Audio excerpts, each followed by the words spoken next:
Yes, good evening, ladies and gentlemen. Thank you so much for joining this session, and we are happy to have you. I'm going to ask any volunteer school, Stellan College, Matuga, kindly unmute, and let's have one child lead us in a word of prayer. Stellan College, Matuga. Let us humble ourselves and we have a prayer. Heavenly Father, we thank you for today and for the other day. We thank you that up and now we are still having the air we are breathing in. We thank you, Lord Father, for the life you have given to us, Lord Father. We also thank you for the knowledge you have been using, Lord Father, since we were born up to now, Lord Father. We come before you, Lord Father, now to ask for wisdom, Lord Father. Let whatever we are going to have, whatever is going to be taught to us, Lord Father, let us memorize it and answer it as we required in the paper, Lord Father. We thank you also, Father, for these people who are going to provide to help us, Lord Father, to facilitate us, Lord Father. We pray, may God bless them, Lord Father, with knowledge of teaching us and memorize everything. In Jesus' name we have prayed. Amen. Amen. Thank you so much for the word of prayer. At this juncture, allow me to welcome our facilitator, Tr.Noah, who is going to lead us in today's session to take over. Teacher Noah, you are most welcome.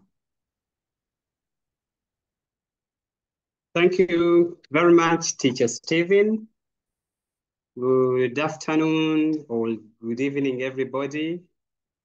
I hope you are all well.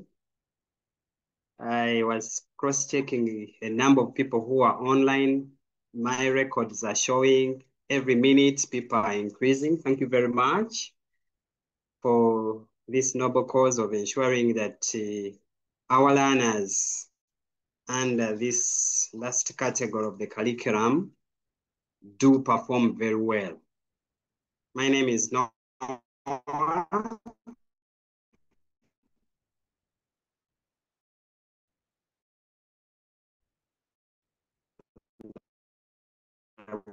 work with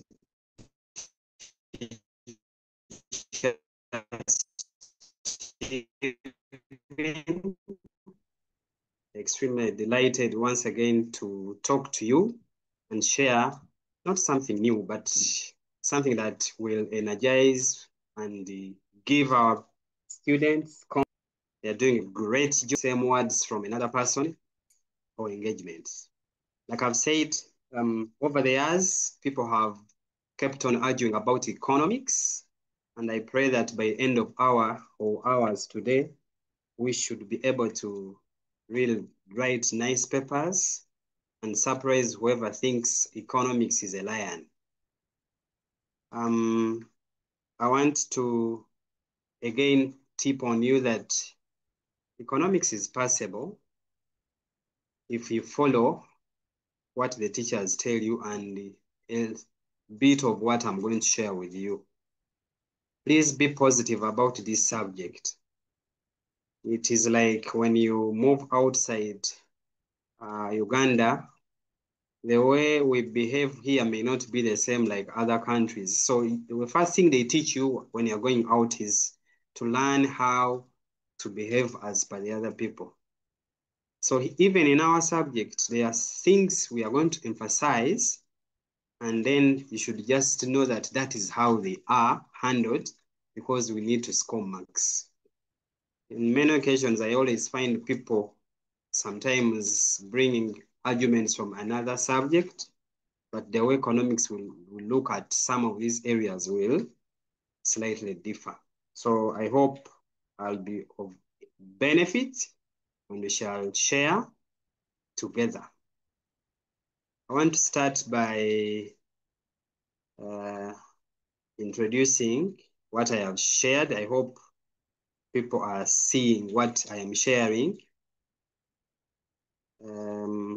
Is my screen being seen, please?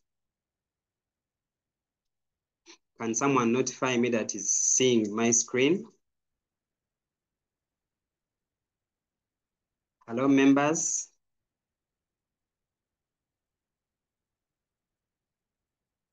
Hello, members. Is someone seeing my screen? You can unmute and inform me whether my screen is being shared.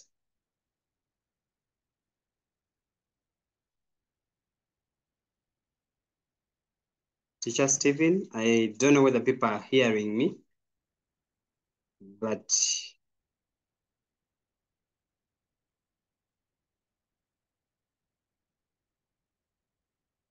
members, are you hearing me?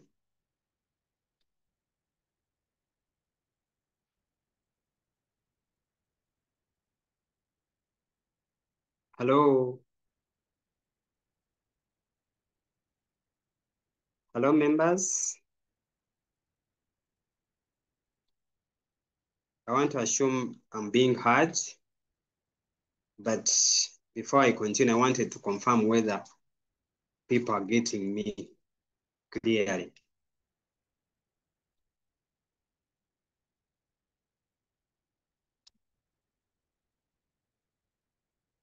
Hello, members?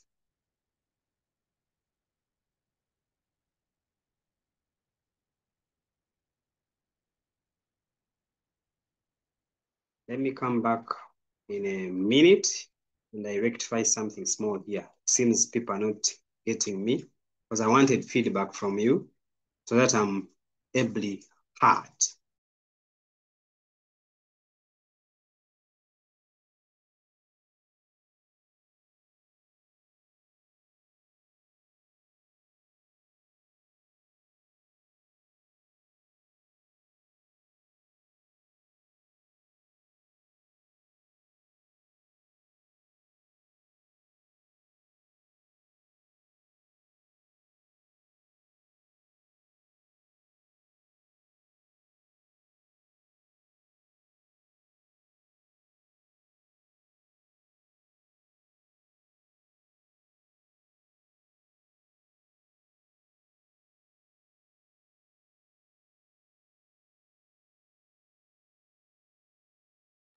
Thank you very much, members, for the patience. I'm reliably informed that for now, everyone is hearing me. So I wanted to start with the tips that I have generalized as summary overview concerning both sections, that is A and B. And because we have limited time, I have just made a summary about them the way I'm sharing them on the screen. So when we have this paper, it's called Economics P220/1 and 2. And there's always a challenge when it comes to answering this paper because students ask, which area is paper 2 and which area is paper 1? Unlike other subjects, our subject, you'll discover that the same content is taught, and then it is the tactics that we are going to employ today that will define how you handle each particular paper.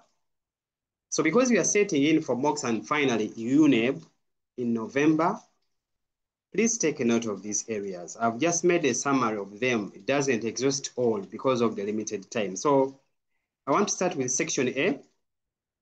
Under section A, it is a section where you cannot speculate and know that they are going to bring such and such a part.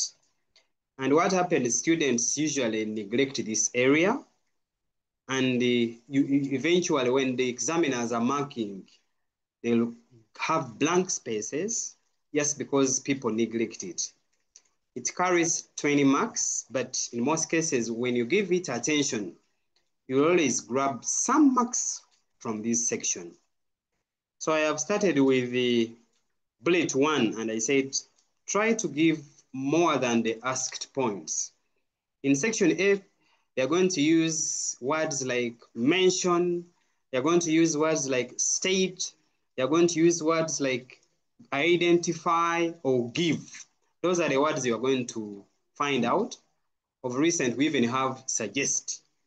And when they are bringing such an item, they'll put something like a number that they want to notify you to write about. So in most cases, when they ask for 2, students also give 2.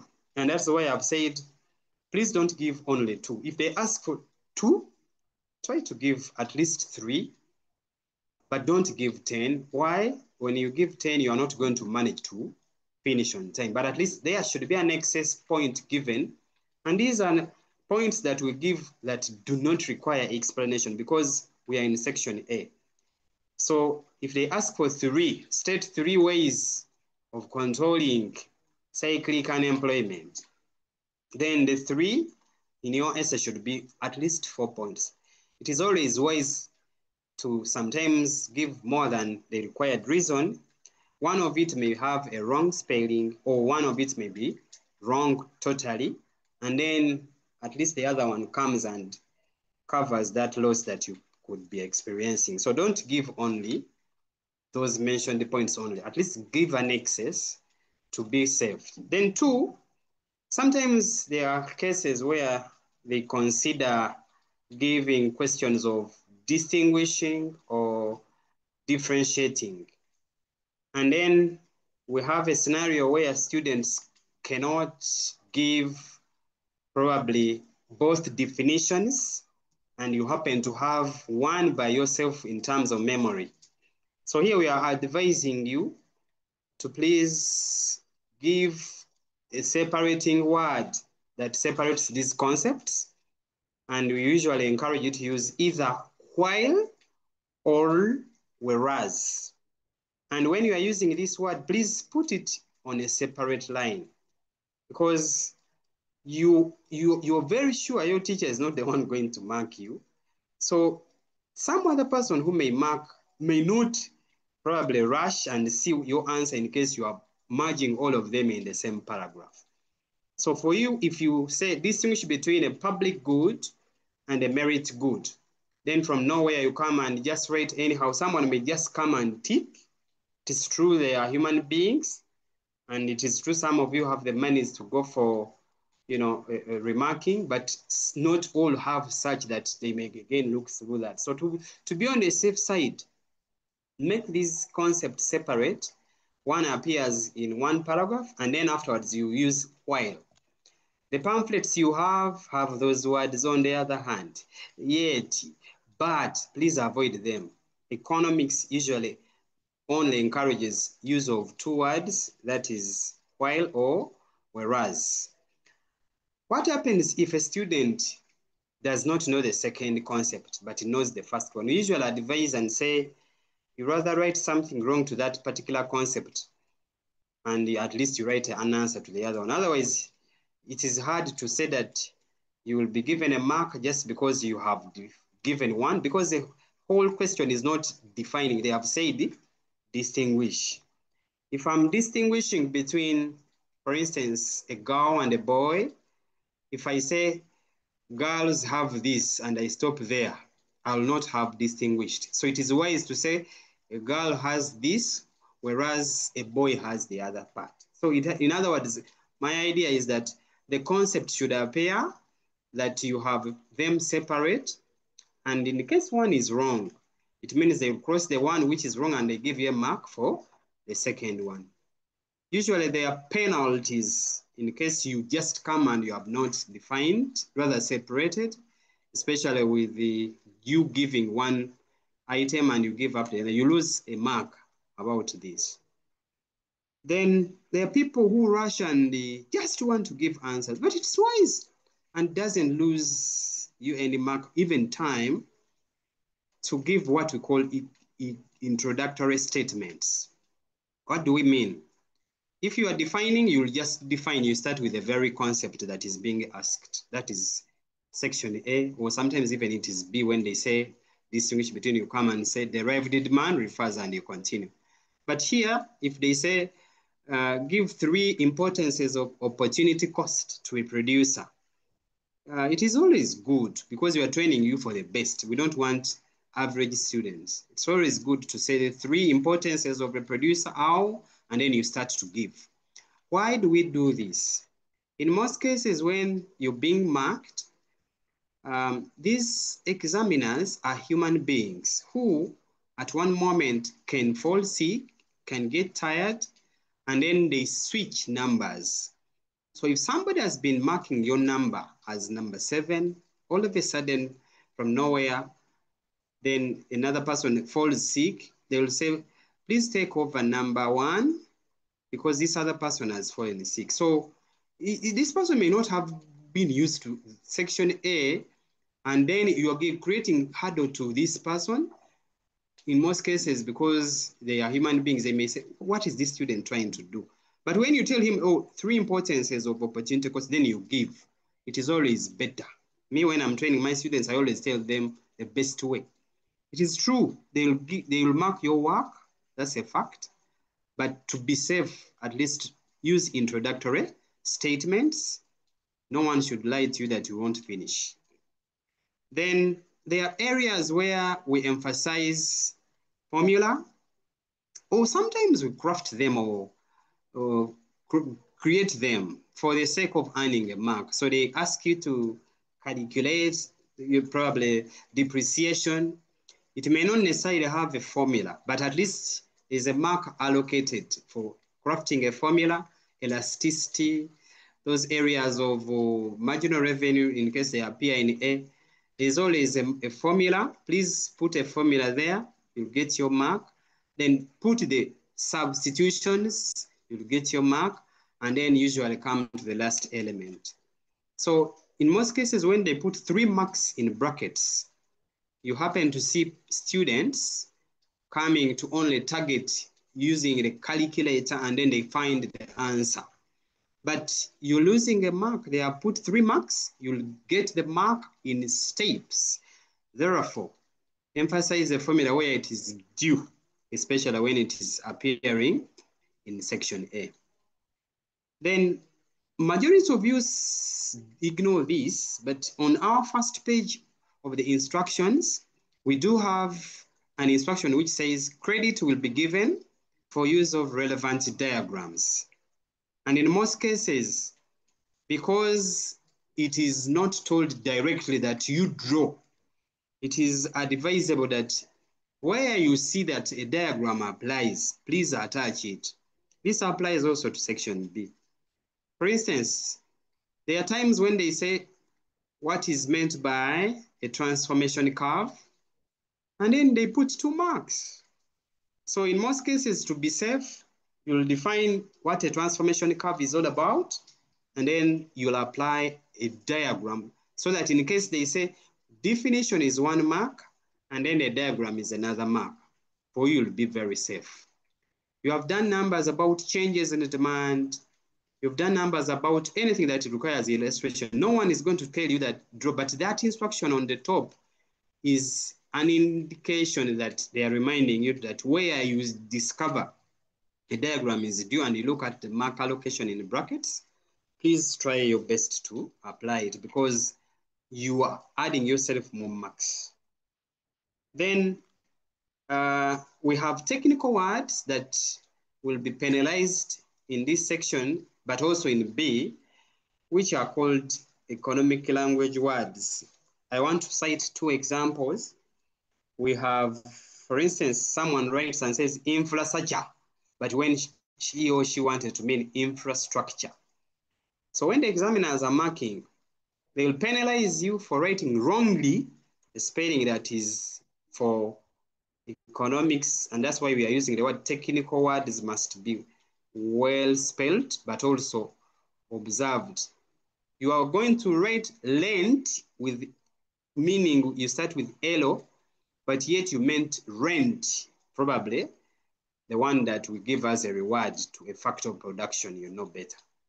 So when you are not so technical about there in terms of following the technical words, they'll make you lose a mark. So please avoid those cases where you write the words entrepreneurship and you write it as entrepreneur, then they'll underline and say, penalize that one. Infrastructure, there are those small words.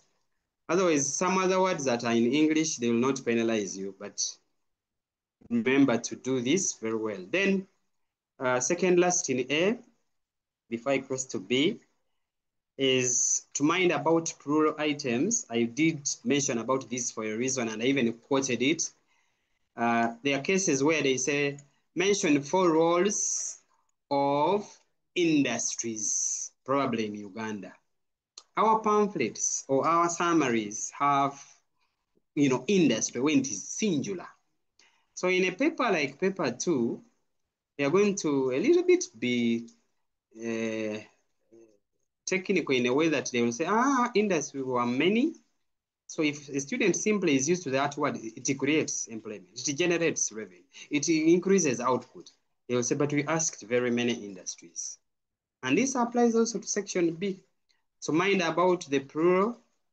If there are many and you are talking about employment, you are expected to say they create employment. You may not necessarily say they, but at least say create employment, considering that you are putting into plural as a nature of kind of answering. So mind much about this one, members.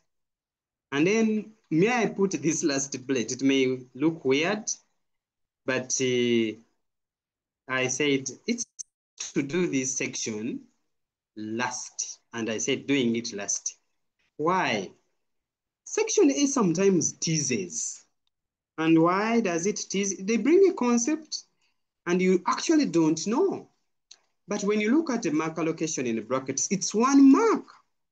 And then as you're wasting time, you're actually losing 1 mark. Yes, you don't know, but you're losing marks that you would have dedicated for the other areas. Remember in section B, we are picking 4 numbers. And it is wise to simply say, I'll do this section last. And I always tell students, look at it. If you discover some parts are easier, you can grab them and say, state this, give this. You can start with it, but you can also end with it because more marks are actually in the section B. Then members cross to section B and emphasize a few things like I have talked of theoretical numbers. I have called them theory numbers. I want to advise all candidates to love these areas because majorly we have what we call the major theories and then we have the minor ones. The minor ones usually come in B where they talk about big push theory, balanced growth, but they are the major ones that we normally talk about. So by now you must know them in terms of Keynesian theory of unemployment, the quantitative theory of money, the comparative cost advantage, the Malthusian theory of population, the marginal productivity theory of distribution, like that. Why are these areas easier to do? Is that first, they differ in the way you are going to present the work. For example, if you're going to do Keynesian theory of unemployment, you'll need around 3 paragraphs. And then later on, you know very well that majority of these theories are not applicable. So you expect an area about the limitations or how irrelevant they are. And for that reason, I advise you to treasure much of them because for them, they don't call for a lot of explanation. I'm about to talk about explanation.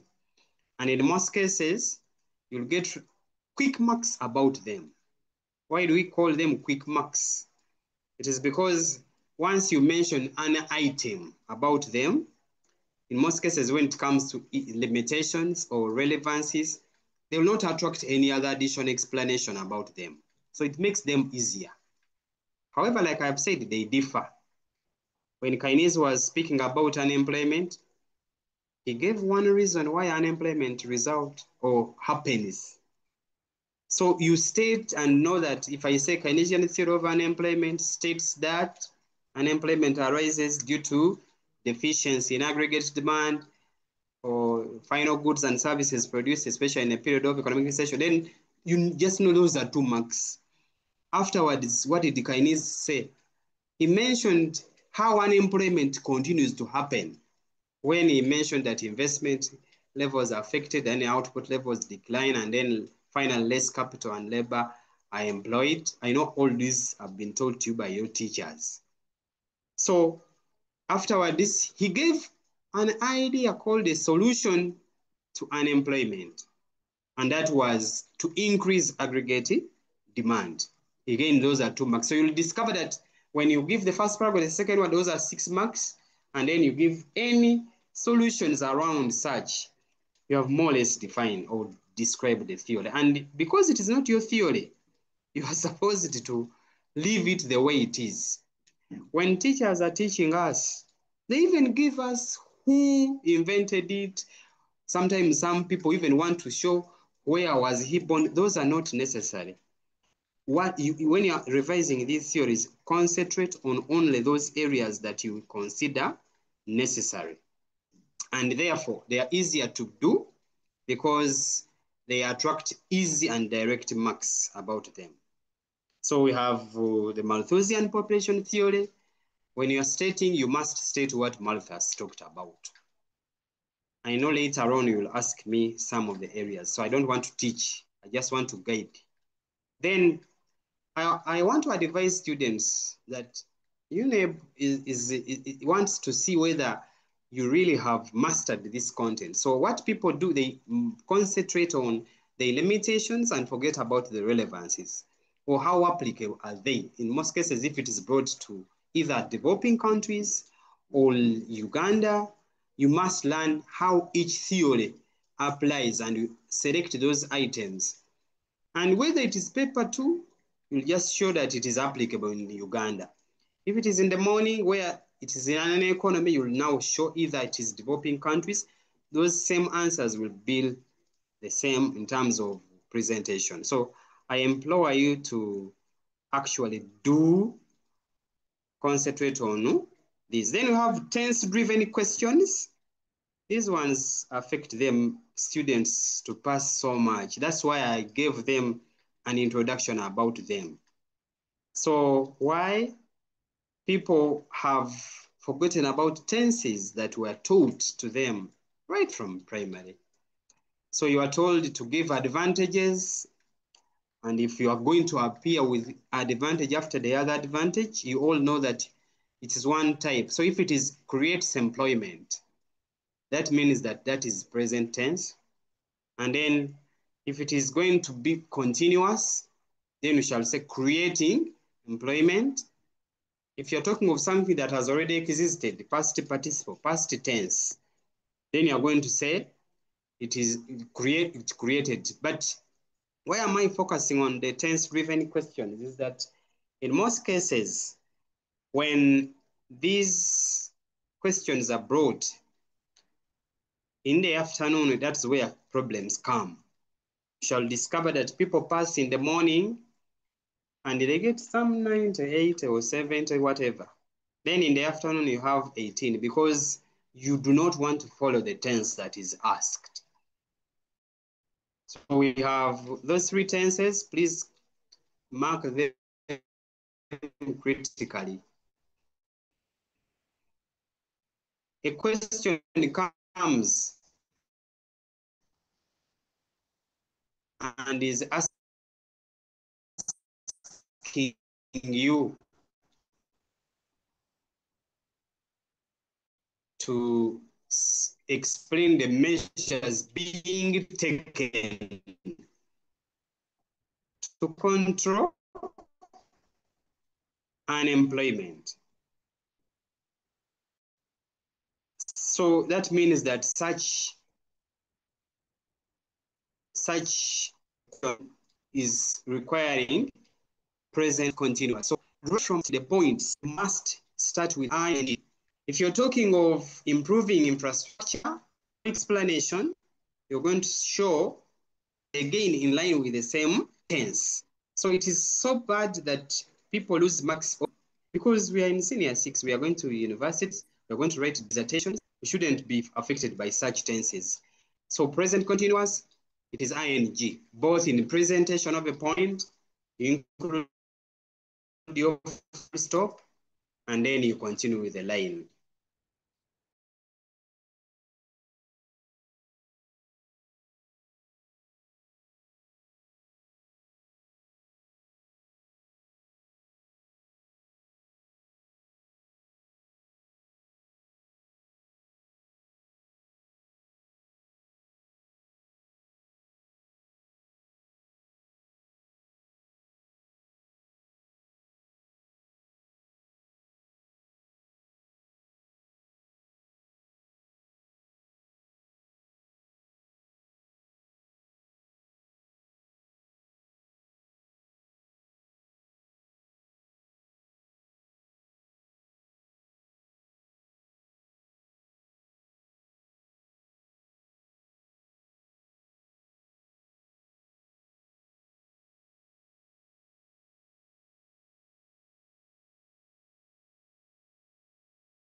I hope I'm on now.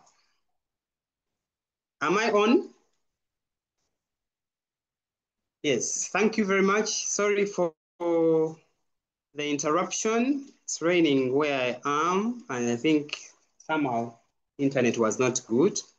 So I am looking out for the chats. People are saying, give us questions. It is true, questions will come, but when you have this recorded, especially in terms of the tips, that is better.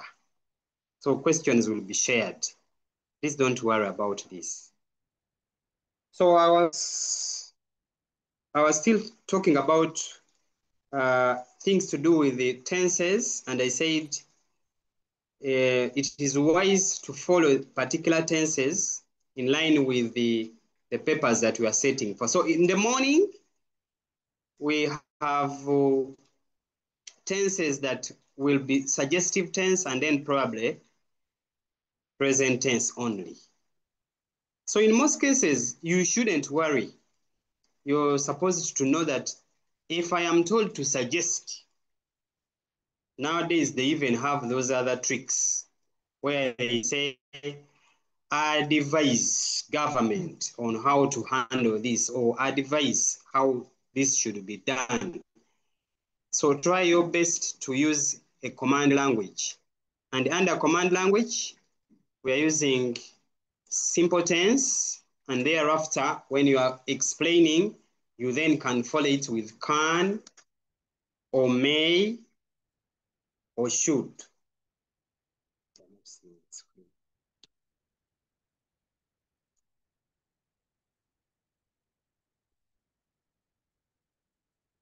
Question is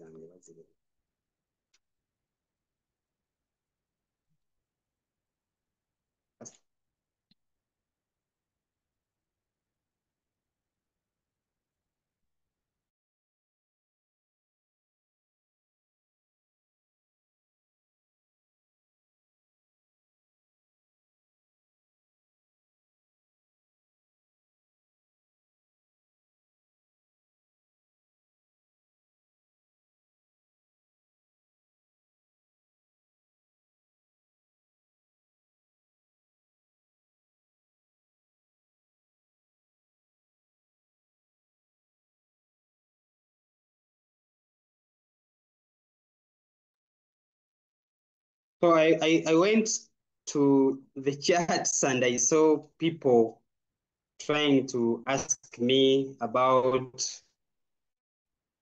questions that we are going to go through today, but I wanted you to look at them briefly and then later we go on to our discussion that I was talking about. I hope you have seen some of them, and no worries, we're going to go through them. So I was still emphasizing tense-driven questions. Please, when you are suggesting, there is an element of where people only want to use the same kind of word. So someone can say, government should do this, yes.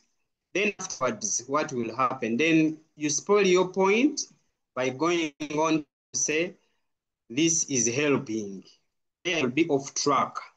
Try your best to ensure that you remain in a suggestive way because you are suggesting. You can say, this may do this, and then you continue like that and that.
And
sorry, members, internet issues, but I hope I'm heard. So I was talking of non-biased or neutral question. Please, every question in economics that has affect, influence, determine is supposed to be two-sided. So even if they say what factors have affected industrialization in Uganda, please write the point and say level of technology. Then you continue and say high level of technology has done this and this.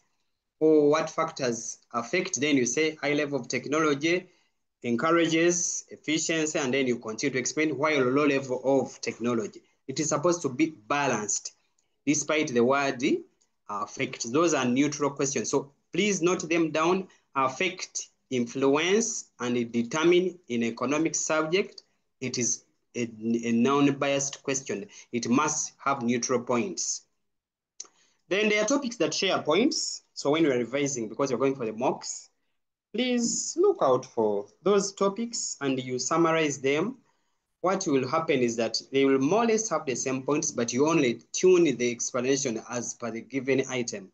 So if you're revising capital accumulation, it more or less has the same points with investment. It more or less has the same points with economic growth.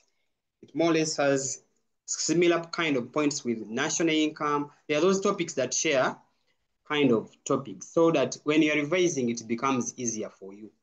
So when you go for economic growth, you'll know that that requires some added explanation because in each point you'll have to show something like output, because economic growth looks at quantity of goods produced. But at least in your summaries, you'll know that these points will be the same, and then I twist them as per the explanation. Then when you look at circumstantial questions, those are the cases where we have cases where they say under what circumstances may such and such probably happen. So you now know that I'm going to start my answers using if, then I start or when, or in a case, or where. Otherwise, we are not supposed to speculate. That's why when you do non-biased question or neutral questions, please avoid saying level of technology. If the technology improves, they in most cases tell you that you are speculating, and then they penalize you. Then second last, so that we go to our discussion from the few questions I've shared, is about the market structures. Under market structures, please, many students don't want them because they have diagrams or they involve diagrams. But the beauty about market structures is that once you master what they want, you're going to get those marks very well. Because for them, they're not going to affect you with tenses, maybe. Just learn when do we draw which curve, when do we show average cost cutting at whichever level or MC, and you try your best to know the categories of the markets that we center on. At A level, it's perfect competition. Then you have monopoly, then you have monopolistic competition, and then oligopoly. Some of them have more or less similar characteristics, and some are unique.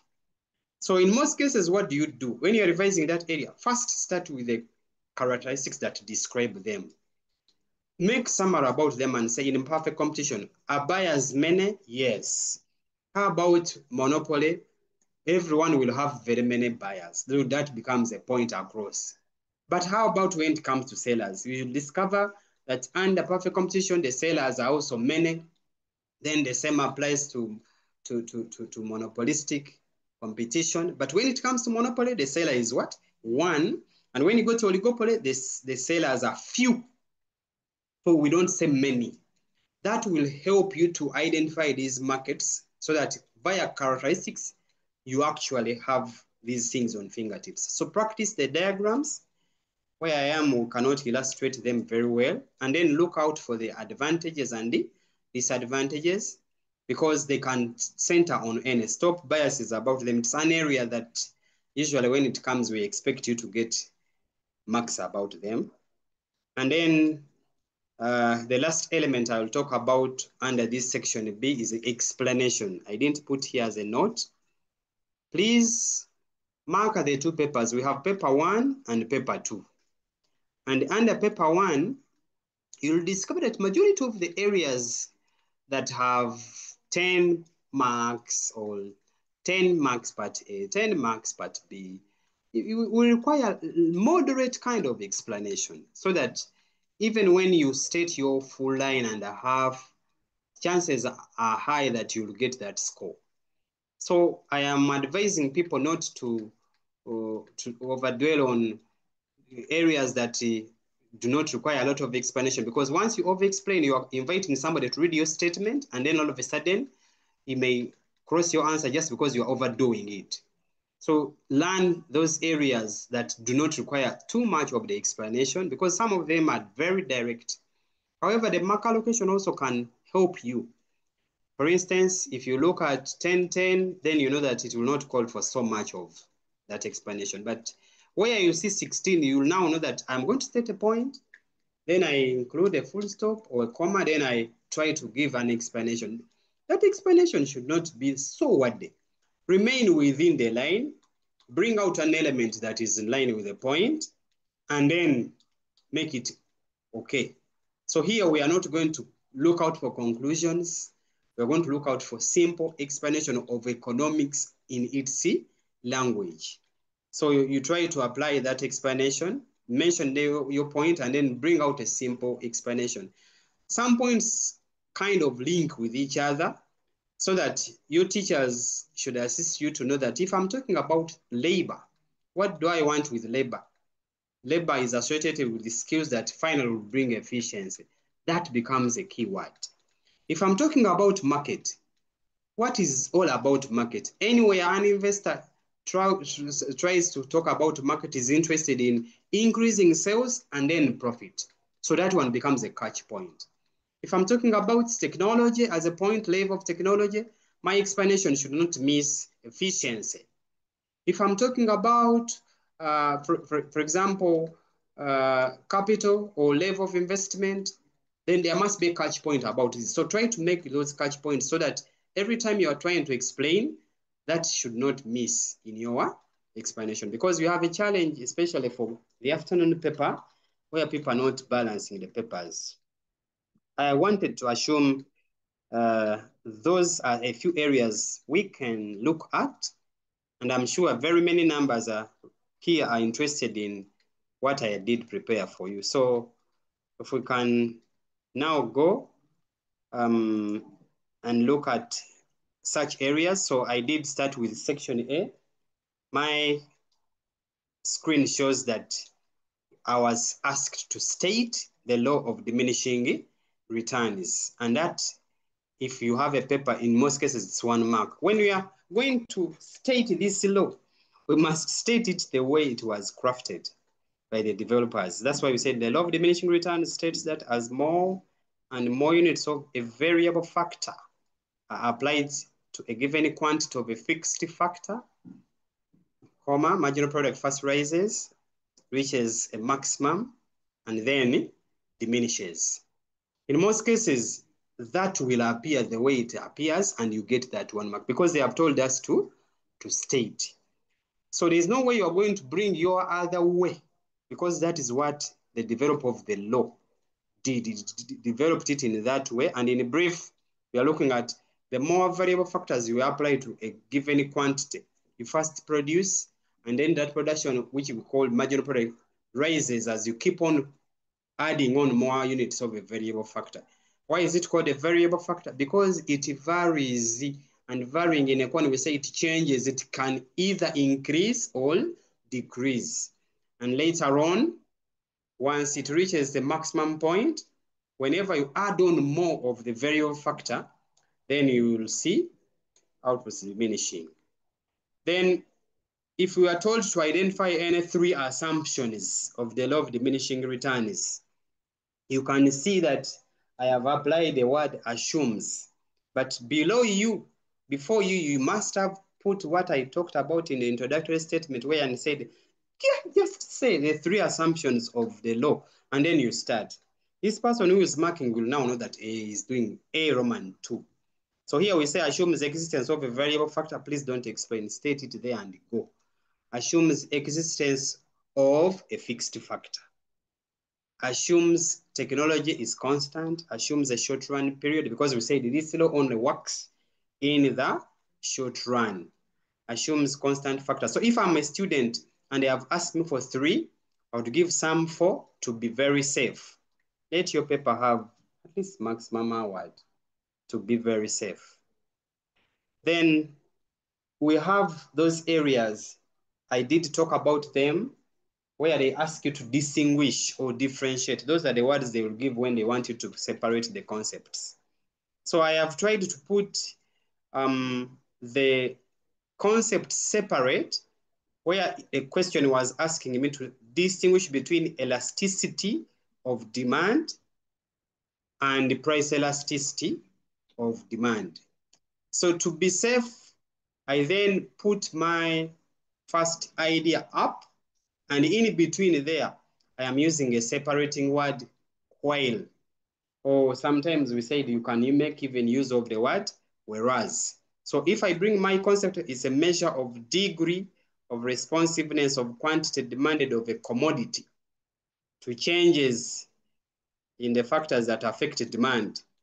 Then I come and say, while price elasticity is the degree of responsiveness of quantity demand of a commodity to changes in its price, or the way the teachers put it to you in its own price, I have made my separation. This person who is going to mark will see that, yes, I have separated the concepts. And it's what I talked about. If you don't know one, at least you cropped something, but at least when there is a separating word for the two. Give any 2 factors that determine elasticity of demand. If they say that affect, remember determine is the same as affect. So here you'll give neutral points, and that's why you are seeing us saying availability of substitutes. This is a number that is good to do in case it comes in section B. It's very sweet because usually it calls for limited kind of explanation showing when does demand become elastic or inelastic. So the mentioned points there are beyond that list. For the sake of our consumption and section A, I only managed to craft you for those ones. Availability of substitutes, availability of complements, level of income of the consumer, proportion of income spent on a commodity, degree of necessity, and you go on and on.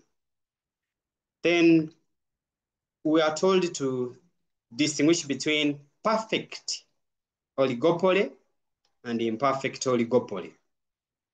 And if you look at my way of putting this discussion, I did start with S5 work. We are in senior 6, and we are challenged by these S5 areas. Please give them attention, because it's very bad to fail areas that we started with. The teachers did emphasize production, national income, and price theory critically in S5. So I'd love to see you passing some of these areas. Under oligopoly, we are segmenting it into those categories. Perfect oligopoly is a market situation where there are few firms, they'll even underline that one, in the industry dealing in what we called homogeneous products, or products that look the same. And the one for imperfect oligopoly, we all know this, where there are few firms or producers in an industry dealing in differentiated products. Then any 2 merits of oligopolistic markets to the consumers. Please look at the question. It is targeting consumers, not probably other entities or government or probably a producer. So in most cases, students will fail if they only look at the general advantages of oligopoly, because the question was targeting consumers only. So here under oligopoly, we have said it eases consumer budgeting due to price stability. Remember, oligopolistic firms, in most cases, because their prices relatively stable, you can easily plan to know how much you will spend on one. Then because they compete somehow, there's wide consumer choices because of a variety. And because of them competing, we see consumption of high quality goods. And then because of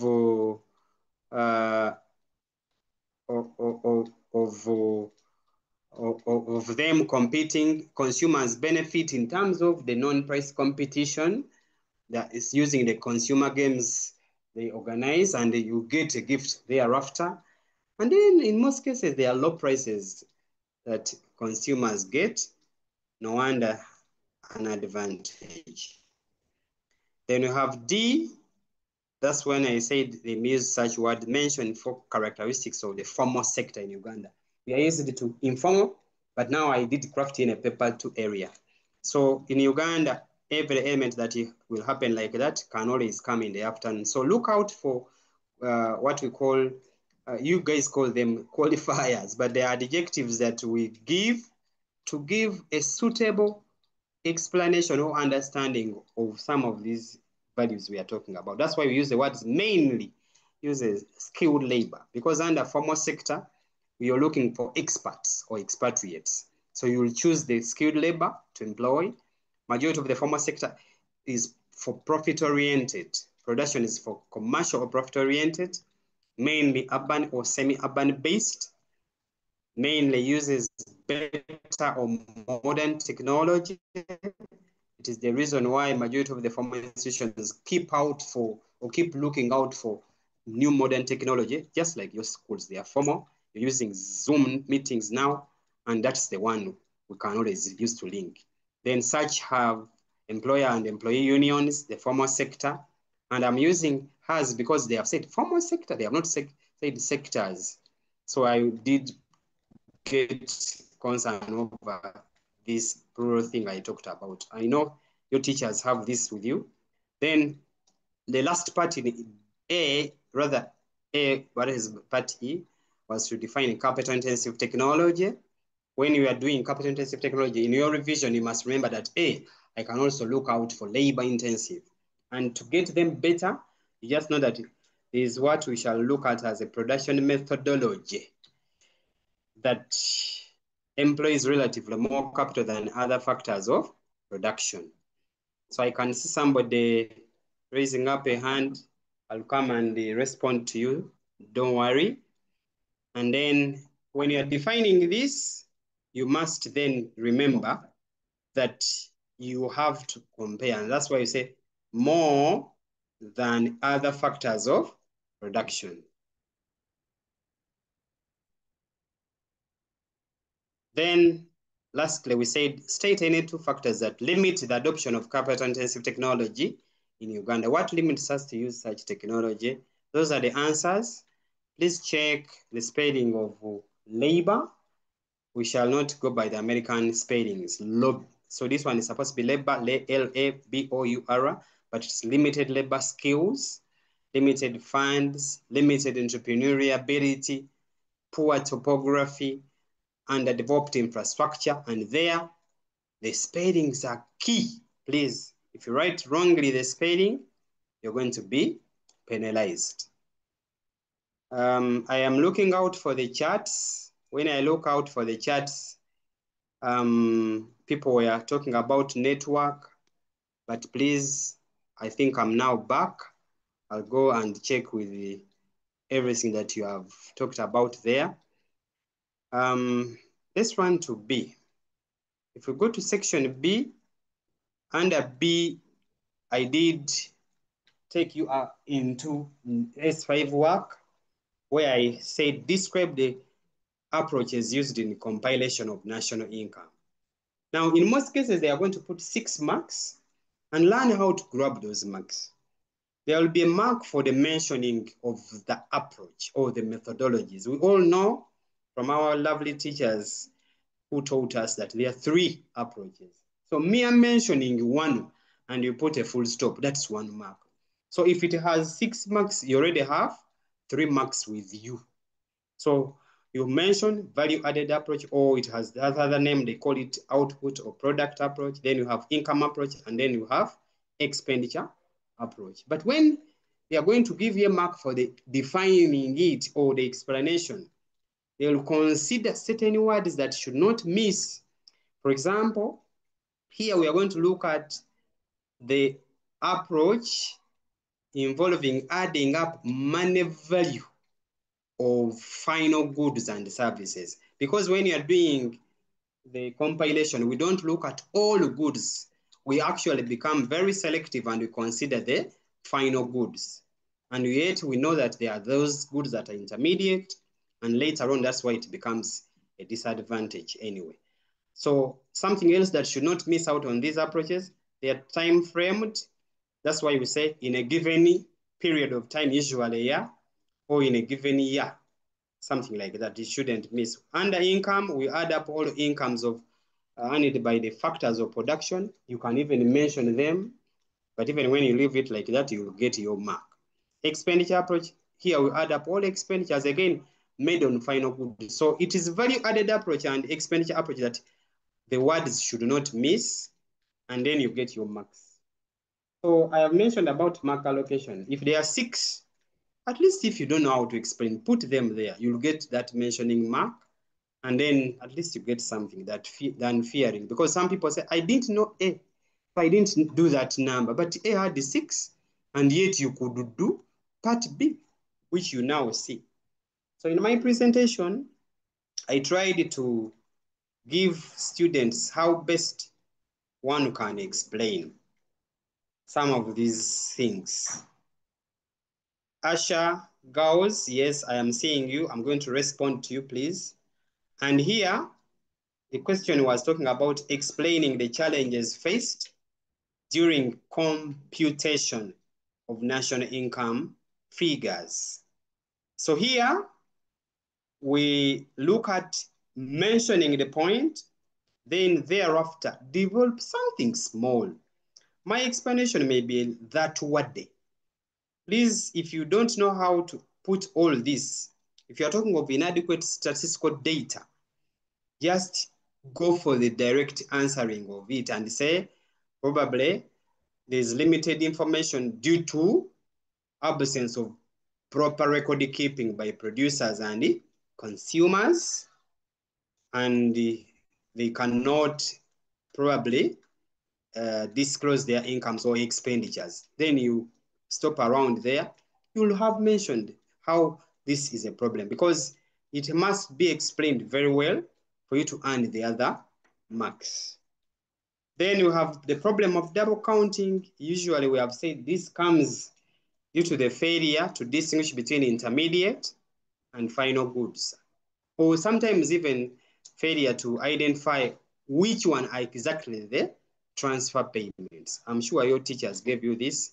Then we have difficulty in calculating the value of depreciation. We all know depreciation is the wear and tear, but each of when we are calculating it, we use different methodologies. So how is it a problem?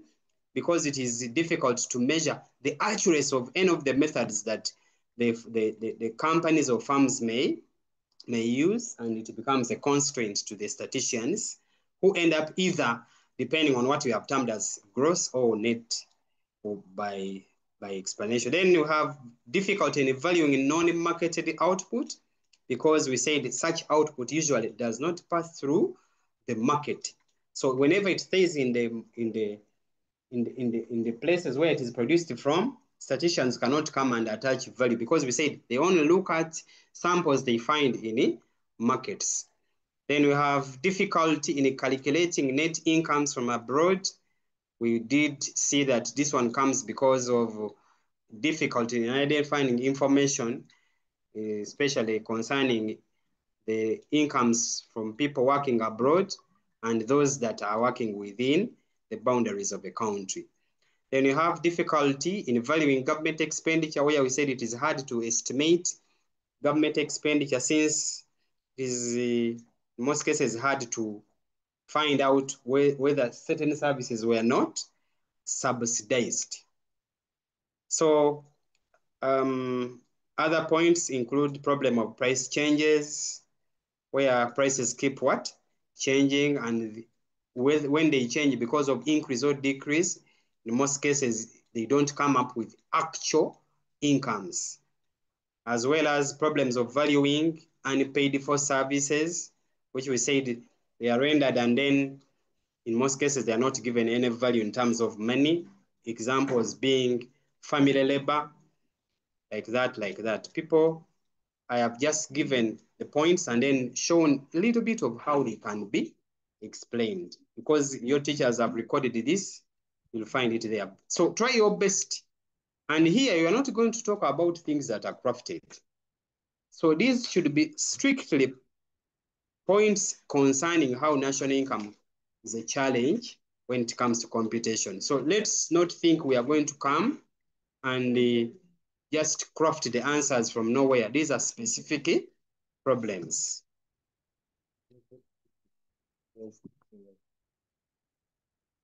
I'll ask for a pardon.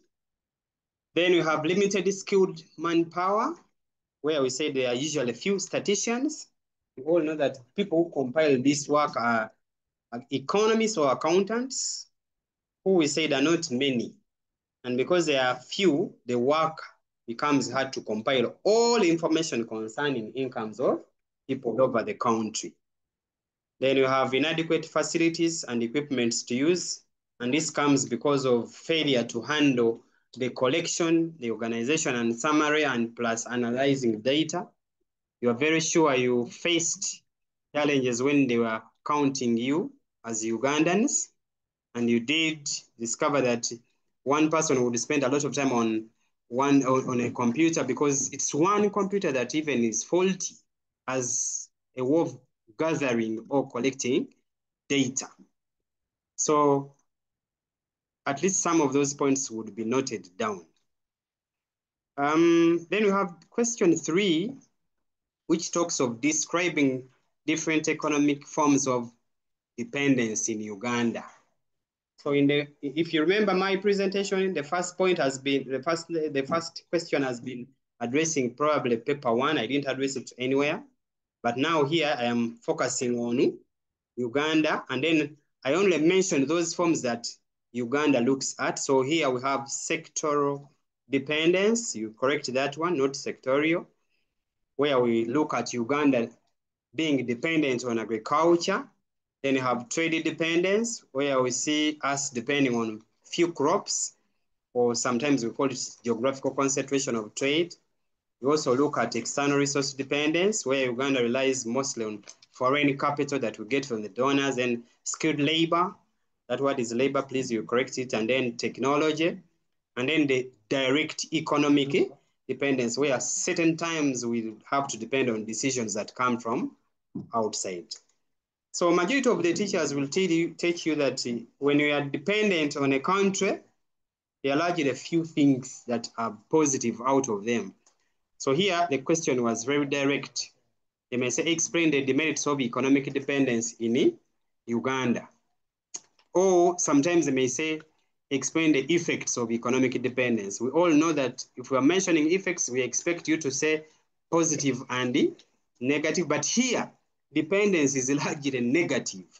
So even if they twist it, because we must learn how these questions are going to be twisted, they may not come directly as they are. So we are learning how to go about them. You mention your point, emphasize a full stop, and then you give that small explanation. So if we say dependence leads to underutilization of idle resources, why is it so? And you apply that small line that comes thereafter. We have talked of reliance on external resources.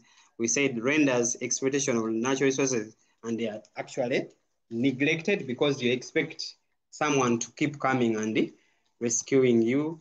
We see underemployment and unemployment, which largely comes because we are relying on imported capital in form of modern machines.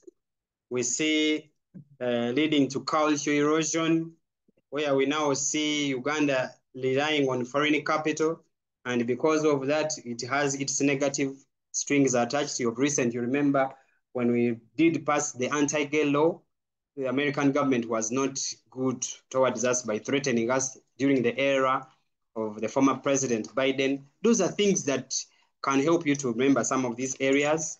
Then it discourages local initiative because it kills your ability to be creative, the fact that you are relying on outsiders. Then sometimes such dependence is subjected to what we call inappropriate or undesirable decisions, which come because the donor country is trying to dictate what you are supposed to do, yet you may not be in control of your priorities. And then other points needed there leads to price fluctuation because of the fact that it comes from over dependence on prices, which we know they are all the time unstable. And then we see accelerating capital outflow, where we see a lot of investors who bring in money and then they take them back to their home countries. We shall call that one income repatriation or profit repatriation. And you continue to explain other points, worsening external debt burden, then breeding political domination by foreigners, and you mentioned that. So my idea is that please mention your point, include that mention of a full stop or craft a comma and then go on. Avoid those marathons because such a number usually will call for some bit of explanation. When do you just write an idea and go? I did mention about this one. If it is the paper one in the morning and you see that the ideas are balanced, someone is asking merits and demerits, you may not suffer so much. But for the sake of us passing the afternoon paper, which throughout you're not going to joke with all the phone numbers, you'll have to explain. That's why I crafted some of would be probably explanation, and then you look at them and continue. And those summaries can make us now dwell into another area. So we have this lovely number, which asks, why did the government of Uganda or Ugandan government undertake privatization? In most cases, such phrases rarely happen, but I wanted to bring a scenario that in case it happens, that is when we give reasons why privatization takes place. So here, you will consider giving a reason, and please, you'll be marked wrong if you give advantages. So that's why our answering is 2 throughout. We're not saying it enables. We're actually saying to enable farms operate more efficiently.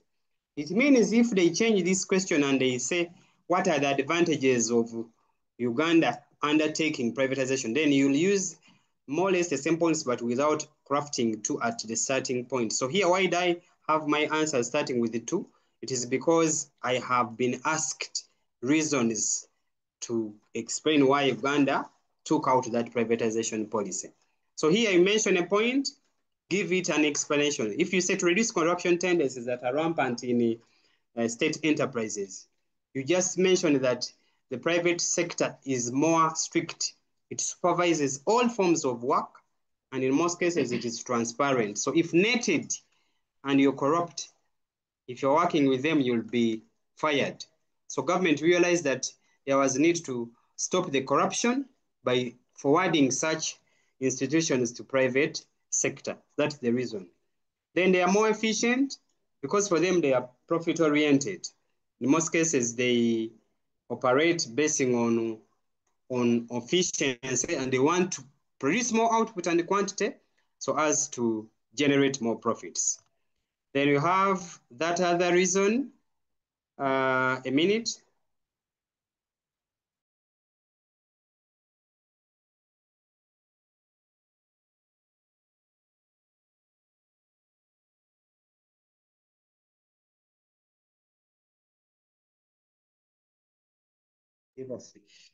Then we have said to attract foreign investment, and we give a reason. This is because such a policy attracts very many private investors to come and participate in economic activities.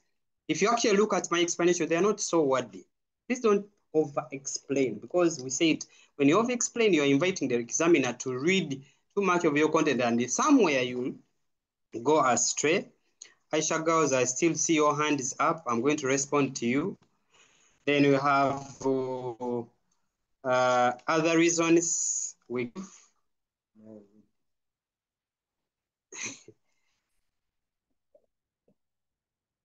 That is to create more employment opportunities. Then to reduce government expenditure on subsidization or running of these state enterprises, because we said government wanted to shift that burden of running these enterprises. So it looked for giving them to the private sector. Then it was meant to meet the IMF conditionality, where IMF decided that all countries should now be private sector led in terms of their economies, so that majority of their activities are under private sector, so that government does not overdwell in spending money on that. So because it was a conditionality, it forced the Ugandan government to sell some of these companies. Then sometimes it is done or was done to encourage competition.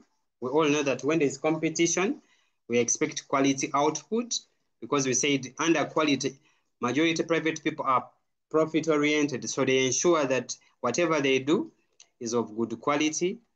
Then it is meant to widen or expand tax base, and you all know you get revenue from it. Members, when you're explaining this point about privatization under tax base, you do not say through taxation, because already the government is selling this enterprise away. So when they are marking, they look at, has a student said through taxation, then you're going to lose a mark. This only comes through sale, because the target is to sell them away. Then is meant to improve on the levels of resource utilization, which usually comes when private sector looks at utilization of the resources. That's why you have plastic companies looking out for recycling of what we use. You finish to buy a mineral water bottle called Crystal or Hema or whatever, depending on your region. And then these companies come and pick them, they recycle them.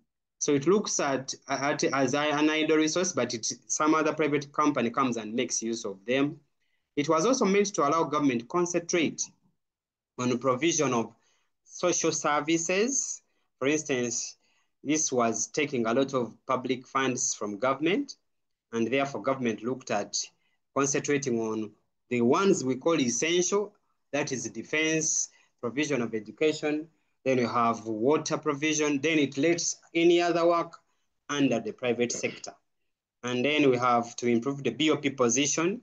And every time you are explaining this point, the position of a country only improves when you lessen on the importation. And that is why we say by reducing imports and encouraging exports, because whenever you overtake goods outside, you raise money called foreign exchange. Every country yearns to have that. Then to control structural inflation, make sure you qualify this point. Not all inflation is under privatization. Here it is targeting structural reason that you are looking at utilization of local resources so that you produce more goods.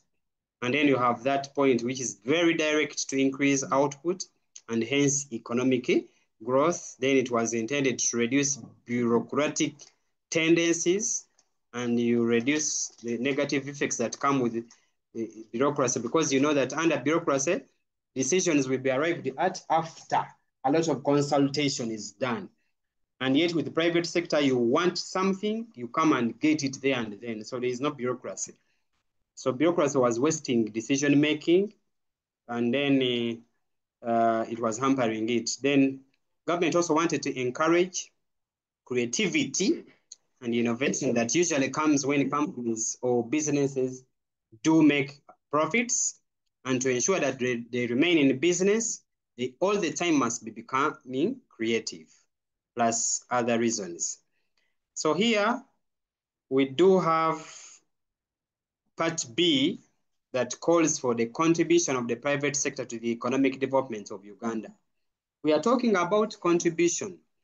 This contribution point can accommodate all the tenses.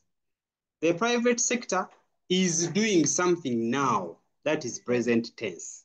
So a student can say provides employment, but it could have done it long time ago. Even if you say provided employment, they will mark you right. Or you now craft it the way I have done them. This one is okay. So here, if you write provision of employment, you just show how does employment come. Please mention how it comes. Usually it comes because of widening economic activities that will require labor to be absorbed. Under private sector, they will put departments, they will advertise, they will have transport managers, they will have purchases managers. They are not going to be like government where everything is done by one person. You have gone to districts and you find that people are not in office because they are overwhelmed. But under private sector, there are departments. In that department, because they want to be efficient, they craft different economic and then employment is created.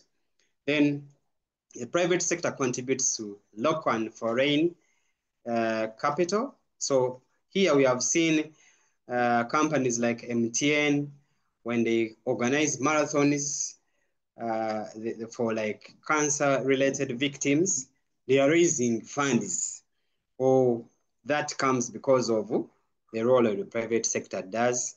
Then it promotes industrialization, and this is because of setting very many small-scale farms that generate products thereafter. Then providing revenue, you can some rotating tenses so that you know that it is okay. And here, the profit, the revenue comes because of either taxing the very profits the farms get, but also the incomes of the workers that are employed by the private sector. We have development of entrepreneurial skills, and it is because of the fact that they promote acquisition of skills of organization and and management. The private sector usually looks out for ensuring that all workers have the skills required, and the majority of them is entrepreneurial, so that you keep coming up with different skills that start up business. Then they promote innovation and inventions because of the fact that there's some bit of competition, which later on leads to technological progress. Then this promotes and facilitates infrastructure development because of the economic activities that are coming. Government is compelled to develop some of these infrastructures to enable them continue with their production. And then the provision of variety of goods and services, which we know widens consumer choices, and then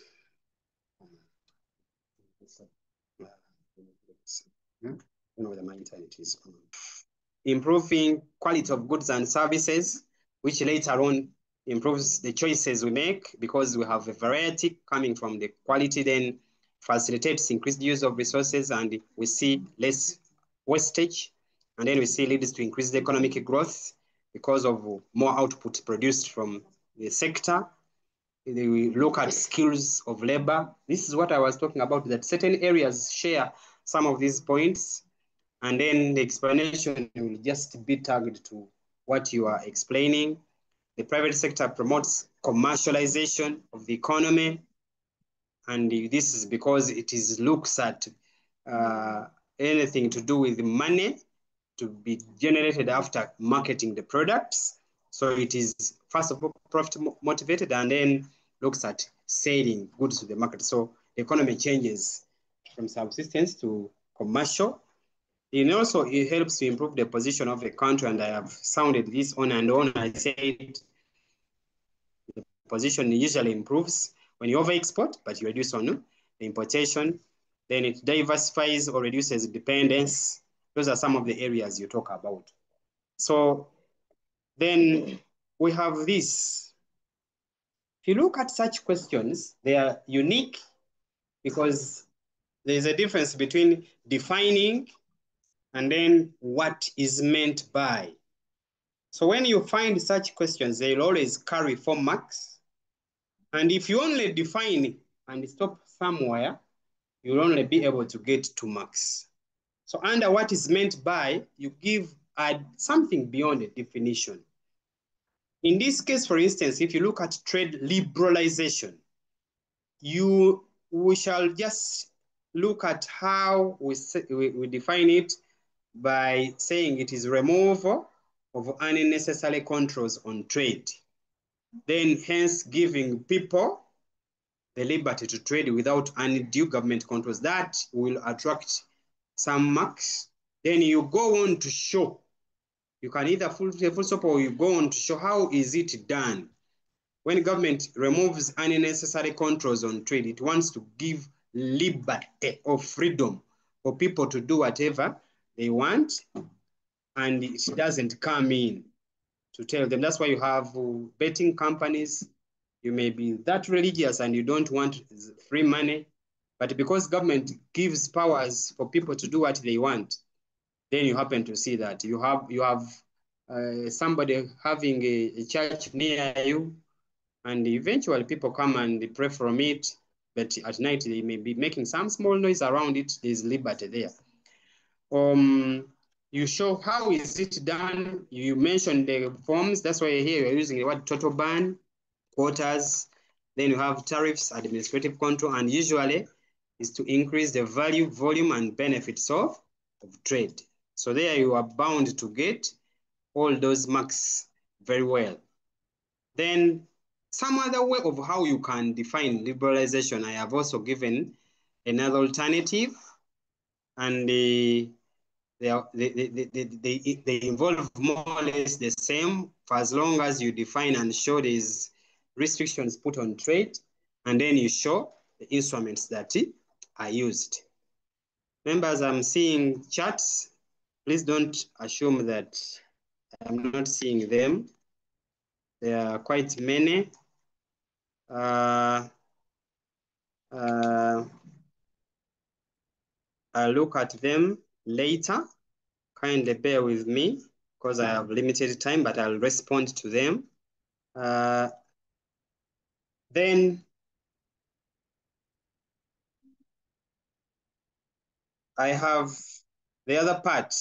If they say examine the implications of trade liberalization on an economy. So a number like that, a minute.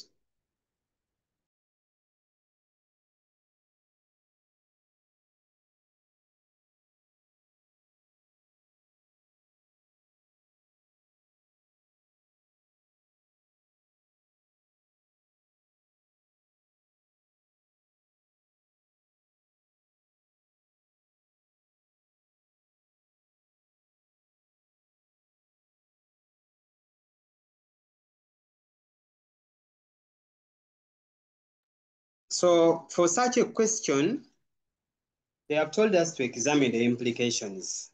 We all know that implications are positive and negative. Kindly don't mix them. Separate them. If you have talked of positive implications, that's what I was talking about. Introduce what you are going to answer.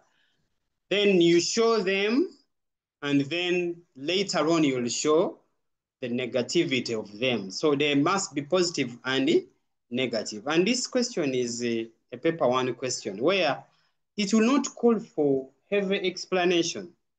And I made those summaries to ensure that at least people have highlights about them.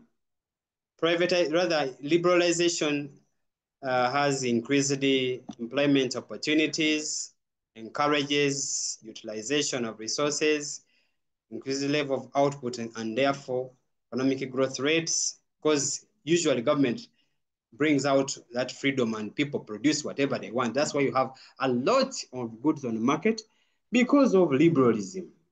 It encourages innovation and innovations. You see people coming up with a lot of creativity and new ideas all the time.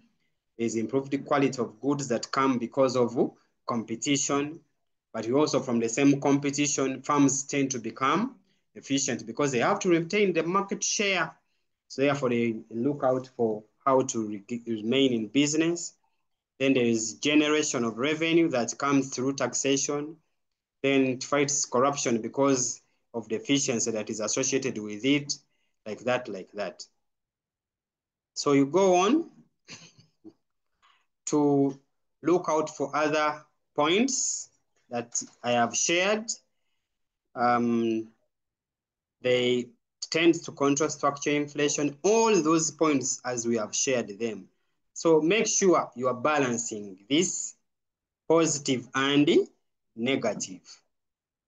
Then we also have the other side where liberalization is also including negative implications, the bad side of it.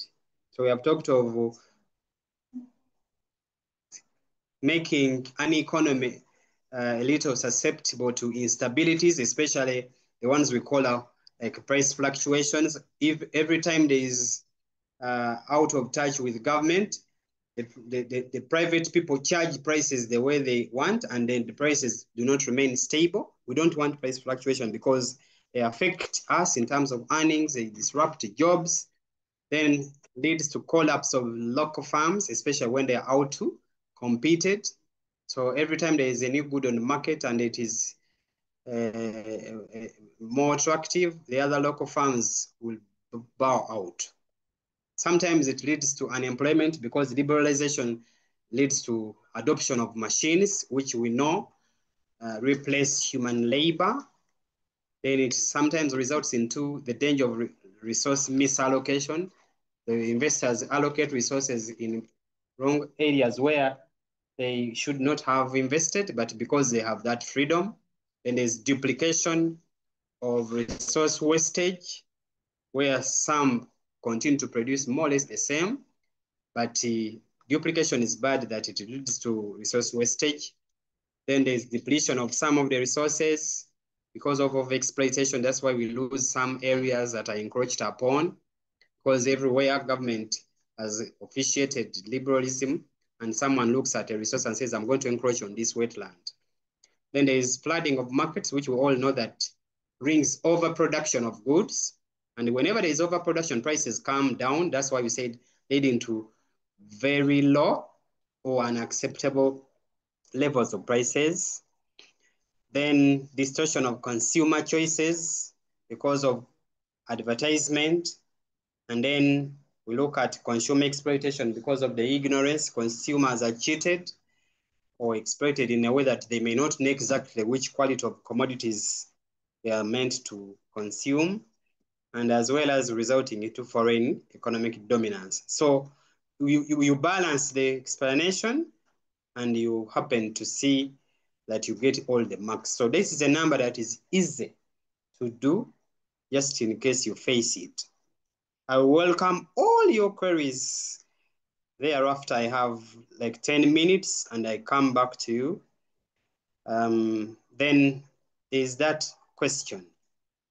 I encourage you to revise planning. It's one of the numbers that if you have taken trouble to understand, it is something that is good to do because it has unique points, and the terms that they use to examine it are the same.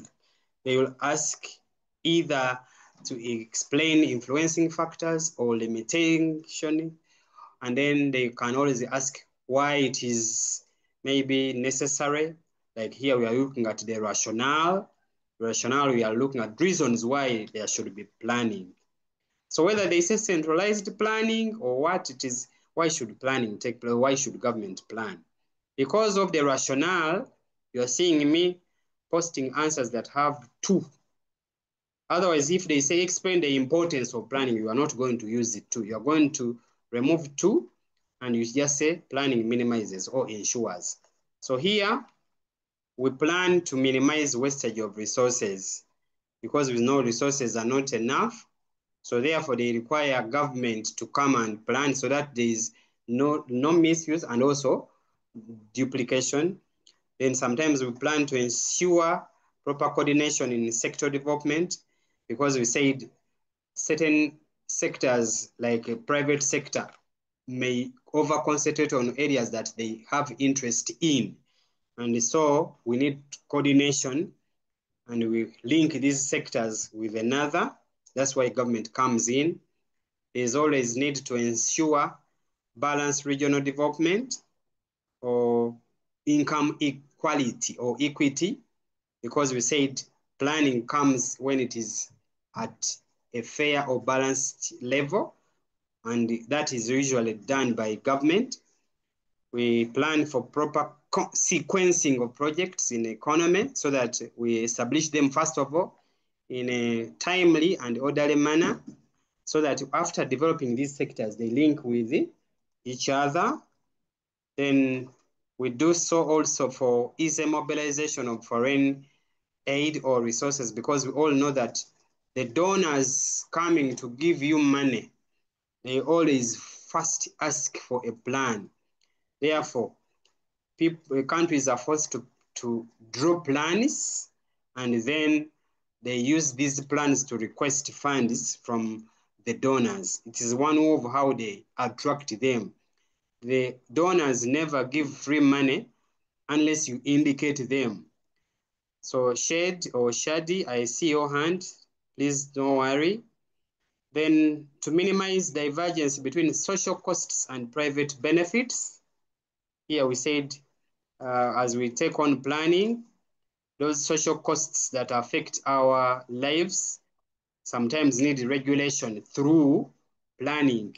And that's why government chooses to apply a form of licensing, so that if you have social costs like our industries, then they pay for such a cost and then they balance the two so that there is some minimal divergence. Then for political support, sometimes government takes on planning to show people or rally them behind all the programs it could have set up, and then to ensure all control, to ensure price stability or control inflation, where government plans to reduce spending, and instead it can also plan to increase direct taxes, so that when taxes are increased, aggregate demand rises, and then somehow inflation is done. Then to solve an employment problem, here we are seeing that it is through planning that in most cases government plans to stimulate private investment. We all know that the private investors are the ones that give a big chunk of employment, but also some of them under public. So the two are taken so that some of you can be employed in government, others are into public, but that is geared towards solving such a problem. Then sometimes planning is done to promote self-reliance so that countries stop relying on external resources. And in such a plan, government should show that it is going to raise a lot of money locally here by borrowing either from outside, or it can promote this dependence by training the local people here so that it stops depending on outsiders. That's why I said training local labor to reduce dependence on imported labor. Then sometimes planning is done to achieve economic growth, because we have said it enables countries to set what we call targets, and then you carry out the measures or mechanisms of how to achieve them. And this is done when there is a plan to either offer incentives like holidays to tax investors, rather to investors, to encourage them produce more because they'll have got a benefit. And then planning is done to identify areas that are suitable for public and private investment. Then it is done to relate present and future trends All these were given to us by our teachers. My mention was try your best to learn how to give a touch of the explanation. The last element is this area that I talked about. This number I crafted was to suggest measures to improve planning. These days, UNEB even uses words like advise. So when they say advise, you said it is the same as suggestive part. So here, please use a command language because you are giving an advice. Then thereafter, make use of can, may, or should. And I have not mentioned something to do with will because I don't want it to dominate, but it can also be allowed because you are talking of something that you suggest and it should be done in future. So some of these answers are got from the problems the statisticians face when they are planning. So if they don't have enough money, then you as a student suggest and say, raise sufficient funds. Then that is the point. Afterwards, what do you want to do with this money after being raised? You tell them that this can be through increasing taxes or privatization or selling government securities. And after that, what will happen? Because they are telling you, how can this be improved? You are seeing my presentation. After raising the point, I say can, then I say may. There's no way I'm saying this is helping. Please avoid getting off track. It is this part that makes majority of you lose marks because you fail to handle what you call command language. So that's why my points are ensure proper data collection. If they have changed this and said what measures are being taken, just change the tense and say raising sufficient funds. This is being done through. Please maintain that. If they have said explain the measures that have been, the same points will work. You say raise the government rather sufficient funds. This has been through. I know you'll ask me such things. So why am I bringing you directed to this? Some students waste time and say government has. Not everything government is doing we use has, because certain things it is not government that has done it. That's why you can avoid that has to dominate, and for you come direct. My approach here is I am very direct. I say ensure proper planning. Proper data collection may be designed. You are hearing me. I'm suggesting with may. And then when I have finished explaining, I again continue with my line. This may reduce. That's where students make mistakes from. Then after that, they say this is helping. They are looking at your answer, they are reading them, and whenever they see that you are not suggesting, then you're off track. Then those are the answers we look at. Ensure stable political climate. And what happens when we have that you are suggesting it to government? This can lead to proper maintenance of productive resources, and you go on. If you are suggesting to provide skills to planners, then what should government do? It should train labor to give them the necessary skills that they require to identify viable projects that they can take on. If you are ensuring that there should be rather they should avoid of ambitious planning or taking on two plans at a go, too many plans. You want to do this and the other one, then how do you want them to do it is the explanation. That's why you are seeing me saying government may identify viable projects that are within the means, and then you continue. Please learn these tenses because they're creating challenges. We are seeing sensitizing the private sector, and I continue with my suggestion, reduce dependence on foreign aid. Then you show how they should reduce it. There should be internal mechanism of raising public revenue, fight inflation, because whenever there is inflation, it becomes an increased cost on the budgeted funds. Then if you talk of ensure proper accountability, which is the same as reduce corruption, it means that you are doing it to ensure that government officials do not divert all the planned resources for the projects that they may have been allocated to. If you are talking of developing infrastructure, then what will infrastructure bring if it is developed? It will ease, or it can enable movement of the project resources, but also the labor itself. Then if you are talking of minimize dependence on nature.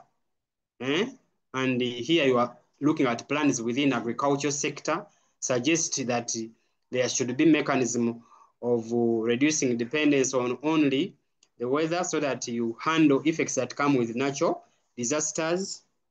Then we all know that sometimes there is political interference. Then you are suggesting that discourage political interference, and then others. Then the last part, as I come to you, is number 7, which was talking about how are wages determined in Uganda.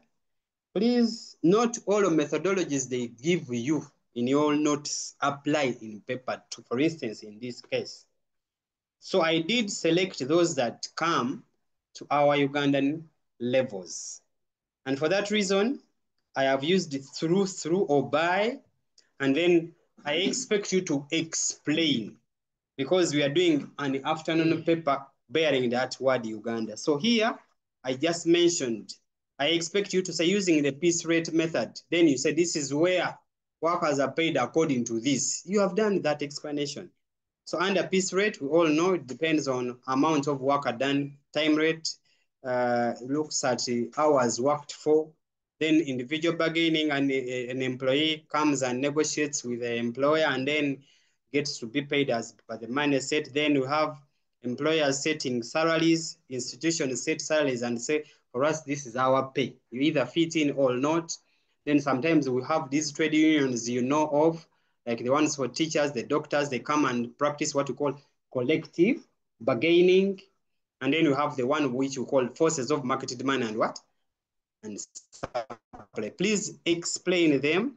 And those are the only ones that come and apply to this country. The last segment, as I come to all of you, is to explain the causes of wage differentials in Uganda. Here, be specific. Don't waste time. Come to the points direct. If you remember, some of these points more or less look like the causes of income inequality because people are earning. So if you have revised the national income, and then here I come with wage differentials, in most cases, I'll be fair to myself that I am just repeating the same explanation. So here, you look at differences in nature of jobs, then you explain. Some jobs are like this and therefore attract more labor, and others. Then Francis Ayume Memorial SS, please, I'm watching you. I'll respond to all of you. You look at such cases and then you explain. So mention the point. Don't waste time. Economics does not, have those elements of you beginning to tell us first of all, secondly, just come after your introductory line and go straight to the points. You'll always get the marks like that, like that. As you look at those answers, give me 1 minute and I come.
So, Aisha girls, please, you are the one to start. May you unmute? Good evening, sir. Good evening. Sir, I have a few questions. I would like Yes. to start with, you are explaining about the distinguished questions. Yes. So I was asking, what if I explain the first part wrongly and then the second part right? Do they, how do they mark me? That's what I talked about, Aisha. Hey, we are finished, eh? Sorry. Go on. Then the other question is, Mm. when, for example, when they say distinguish between labor-intensive technology and capital-intensive. So is it a matter that I start with the labor or the order doesn't matter? Okay. Then another question, what are the circumstances where the extent, either large or small extent, will be applied? To what extent and the so-called circumstance? No, like what circumstances where large extent or small extent will be applied? Oh. Then lastly, on the approaches used in compilation of national income, aren't the formulas necessary? Okay. Okay, Thank you very much. Let me hear from, please, Francis, you may unmute. Good evening. Yes. Good evening, sir. Good evening. I don't know whether you are hearing me very well, but me, are you getting me clear? Yeah. I'm getting here. Yes. Okay, my question is, we talked about the use of implications. That when you are giving implications, at least you have to give both positive and negative. But there's this scenario where, like, when you look at the structure of the Uganda's economy, I think more of the structure is talking about negative. And I don't know, the teacher told us for that case of like those kind of questions, you are only supposed to give negative implications. I don't know how. Can you clarify me on that one there? Thank you. I'll respond. Okay, St. second. Leonard. Hey, sorry. Yes, finish up. Second, about these monetary tools. I don't know if you can really give us clues on how we can explain these monetary tools, like in terms of limiting and maybe promoting money circulation. Thank you. Let me hear from St. Leonard. May you unmute? Yes. Thank you, sir. Yeah. Now, my question is, now if the question requires 16 marks, how many points should I put together? 16 marks, 16 points or some other points? Thank you. Is there any other question? No, sir. Thank you. That's all. Pajule, can you unmute? Pajule?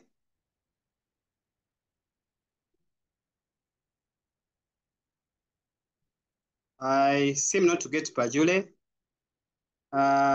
Then Aduku. Aduku, please respond. SS.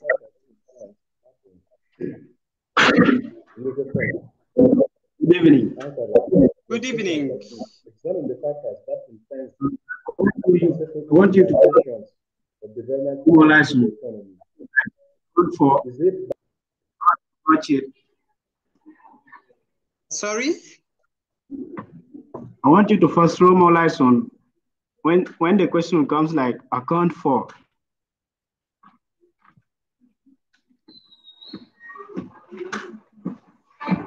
I account for? Yeah. Account for what? I didn't get the last bit. how do you approach the questions account for, like for instance, account for the circumstances under which inflation may be desirable in an economy? Okay. Yeah. Thank you. Welcome.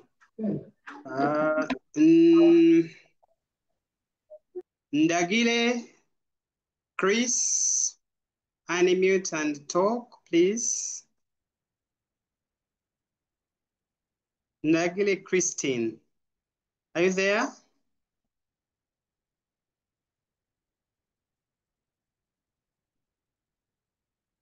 Oh, you seem not to get her. Pakada S.6 secondary, please unmute.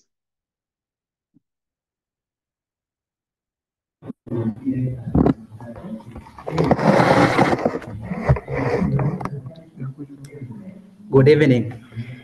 Good evening. Yes, my question goes, differentiate between change in quantity supplied and change in supply. Does it require me to illustrate and then... Does it require what? Does it require me to illustrate or define? And if I illustrate, will they mark me right or not? So that's the first question.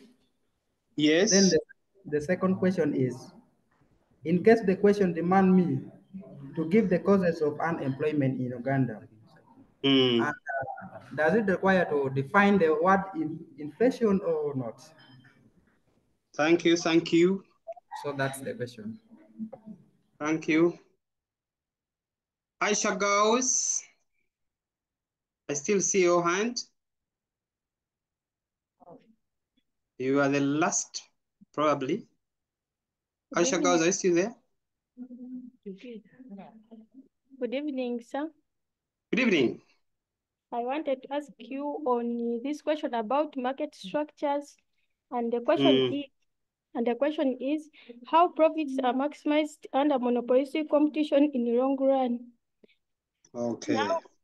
Now, monopolistic competition in long run, right? Yes. Now I'm asking, what if I illustrate my curve, and I fail that curve? Now in explaining about my illustration, and I fail that illustration. No, I passed that explanation. Okay, I'll respond. Is there anyone I've not seen? I think I don't. Ndagile Christine, my dear, please talk if you are there.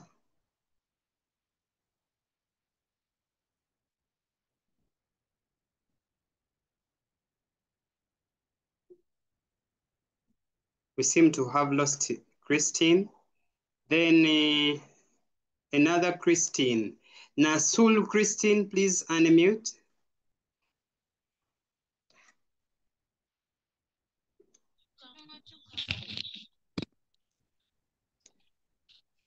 Hello. Yes, Christine, I'm hearing you.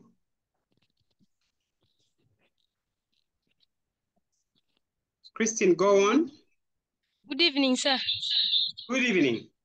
My question is, like if they've given you the implications in section B and they've allocated the 10 marks, how many points am I supposed to give? Okay, thank you.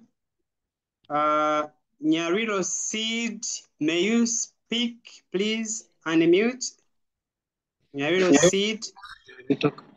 Okay, my question is that, can you distinguish between capital-intensive technology and labor-intensive technology?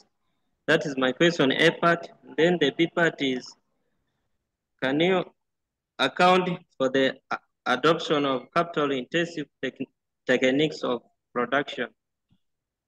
Thank you. Welcome. Members, because of time, allow me to respond to this. Thank you very much for the questions. I really need to go somewhere, but allow me only take on this. So I wanted to start with the, kindly let me go with these ones. Is there any other person? Yes. The rest, please mute so that I can respond. Christine Indagire, you didn't talk to me. I wanted you to speak, but it's okay. So someone asked me, is there order in giving concepts when you are defining or distinguishing?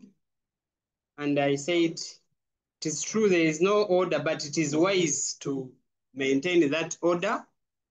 And please, to respond to you where you said, what if I write something wrong and then the other one is right? That's what I talked about. I said, write something wrong, but when at least there is a distinction. They'll cross the other part and then they mark the second one. Then for circumstances, usually when it comes to theories, majority economics theories are irrelevant. So when one crafts and says to what extent is a particular theory relevant, then for you, you'll have to show to a smaller extent. Then thereafter, you'll say to a larger extent. But such questions rarely happen nowadays, but in case it comes, you just know theoretical questions are usually to a large extent not relevant because they speak of things that don't apply to our countries. Then approaches in compilation of national income. Do you need to put figures? You may or you may not, because putting them is the best way. For instance, when you look at that approach which students go by, calculation of price relative, you will give a formula about how price relative is measured so that you get that additional mark. So you just put a formula. You may not include exactly the numbers, but you just allocate a formula against that. Then someone asked me about implications of, I think, something. We said implications are usually positive and negative, but when it comes to Uganda's economy, largely it is bad, so it is one-sided. So whenever they bring on Uganda's economy, it is largely negative, but all other areas, they are usually positive and what? And negative. Then tools of monetary policy. How would you go about them? When you're explaining a tool, some of the tools are biased or one-sided. So you select those that are one-sided. They are not many, they are around 2, but the rest are both. They show the increase in money supply and they reduce the money in circulation. So when you are explaining open market operation, define it and say this is the buying and selling of securities. Then when you say to increase the money supply, what does government do? You now explain and say it does this. While to reduce money supply, it does this. You have finished. So you go on. When you talk about legal reserve requirement, you mention what it is all about. You show how does government use that tool to increase and reduce. You only talk about increasing, reducing. If you talk about a special deposit, in most cases, you will show that if to increase money supply, government does this and this. So you just mention that area. In your summary, that's what you should do. Then someone asked me, if they ask a question and it has 16 marks, how many points do you give? When you are you are giving points, first of all, I encourage you to give very many because these guides keep changing. The topics can vary depending on the richness of the content. But in most cases, when it is 16 marks in the morning and it is two-sided, you even see their effects, positive and negative. Try to balance, to create a line that let me write 8 this side and 8 the other side. You'll discover that topics like inflation, if it is in the morning, they may balance them. But in the afternoon, inflation has less effects called positive, and the majority will be negative. So when they say 16, you may find that 10 will go to the negative side because inflation is largely bad. So my advice is that draw a middle line of either 8, 8, either side, so that even if they squeeze the grading range of which should take more, you are in the middle line. Account for the instances under which inflation may be desirable. The instances come with circumstantial elements. That's when you use words when, if, in case, where. So there you are allowed to start.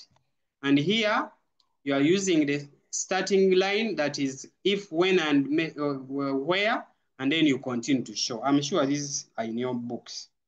Another person asked me, what should I do if I have a question bearing change in quantity supplied and change in supply? That's what I talked about. Our introduction page has the word credit will be given for use of relevant diagrams. So for such a question, it requires you to define, first of all, define in the first two paragraphs, then later you can draw last, or you can define and draw. What do you lose if you don't draw? You lose a mark. That's why the instruction says credit will be given for use of relevant diagrams. Then another one said causes of inflation I think it was inflation in Uganda. Do I give 10 or few? I always advise and say give very many. Don't give fewer points because you want to pass better than any other person. So give as much as you can. Then another one talked of market structures. When we are doing market structures, members, I am happy that you are interested in the illustration areas. Here I had not prepared such, but whenever you say how are profits in monopolistic competition determined in the long run, whether short or long run, when they are giving a mark, they will first give that statement where we normally say profits are maximized at a point where marginal revenue equals marginal cost. Those are words. Then you say in brackets MC equaling to MR. Then that is one mark. Then when you illustrate, remember monopolistic competition in the long run only has normal profits because the other profits earned in the short run have attracted other firms to come and join, and therefore they are shared away. So in your drawing, definitely will not show any profits because you're talking of long run. But what happens if your diagram is wrong and below you are now explaining the condition is, for paper one, they will tell you a wrong diagram followed by correct explanation and is use 0. Then the other way, they will become a little lenient. So what you do, get that mark, then practice the curves, and then you craft around 3 areas because under here we're interested in price and profit. Ignore the so-called cost. There's no mark in most cases given for such. Center on the price. Price is determined where the output line meets the demand or average revenue curve. You get that one mark. A student who may write that may get a mark and then later on draw last. So you may plan that way, but usually a wrong diagram followed by correct explanation and is used 0 on search. Thank you. Then somebody asked me about implications in section B. Implications, I repeat, they are positive and negative. Write as many points as possible. In my presentation, I did try to show you those points in quite a number. So I didn't give few. Don't give few. Then someone who asked me the distinction between capital intensive and labor intensive. In our discussion, we do have such answers, though we did not compare. Under here, it is a production methodology, where if you are talking of capital intensive, you are going to use more units of capital than labor. If you are using labor intensive, you are going to use more units of labor than capital, because there's no system that only applies one methodology. In your school, machines may be few, yes, but teachers are many. Teachers are the laborers. So you have more teachers, that is labor intensive, and 6, 10, or 20 computers against your big number. They don't only use one methodology. And we must put in mind that there is also an element where they say capital saving or labor saving. Those are tricks. When they say capital saving, that is labor intensive. When they say labor saving, that is capital intensive. So it is the other way around. So when they say labor saving, it is capital saving. Then capital saving, it is labor intensive because you are saving less of the other one. And then account for the adoption of capital intensive, give reasons why they may adopt capital intensive. When you are accounting for adoption, we say to do this. You bring the reasons starting with the to. I'm running out of time. I want to, I think, allow a few people, Emma, Aaron, then Nyarukika later on. Can you unmute? Emmat, Aaron. Emmat, Aaron.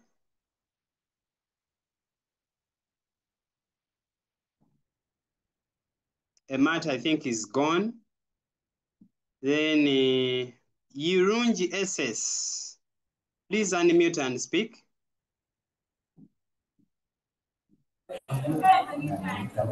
Yes, good evening, sir. Good evening. This is Yirunji SS. Good evening, sir. Good evening. How are you? Fine, sir. Sir, I'm looking at a situation whereby I have answered my question paper and now I'm handling probably the last question. And a question is requiring me to state, to give like 16. Okay, it is carrying 16 marks. It so happens that I know the points, but I can't explain all these points. Is it like, can I be awarded for stating some points without explanations? Thank you, thank you. Question good. Then Nyarukika, can you please speak? Nyarukika, hi.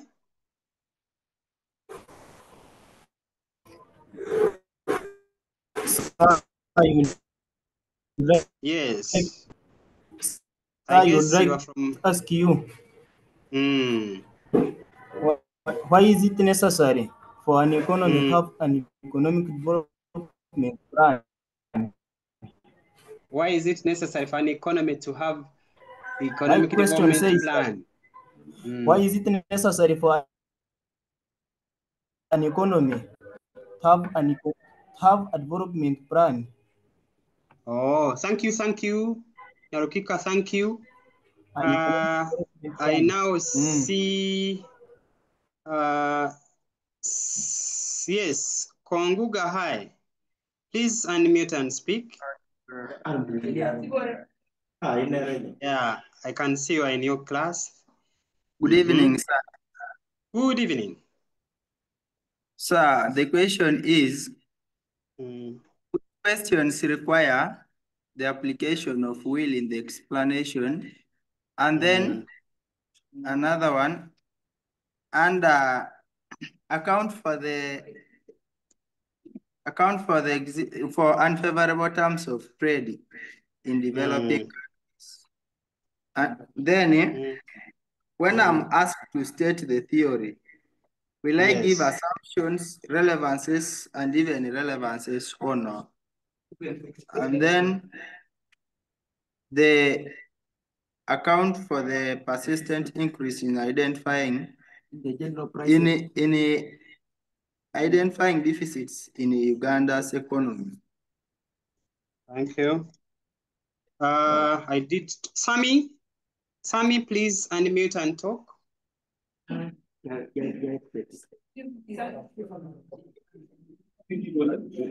Sammy? I am. You are in mute. So Konguga, you may mute because we are getting feedback. Thank you. Sammy, please speak if you're there. He's not there. Iruti Francis, please speak.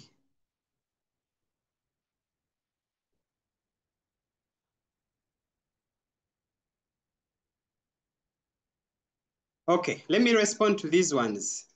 So members, I again want to thank you, though I'm running out of time and even battery. So there are areas of using will. I did intentionally avoid using will in my submission because I know you'll quote me wrongly and then go and use them. But when do we use will? When we are doing suggestive areas. So for us, we are advising you not to use will when you are explaining, especially neutral points, the ones I said that do not have a site. So don't say level of technology and say high level of technology, we read. That we said is called speculation. So you will only use it when you are advising or suggesting.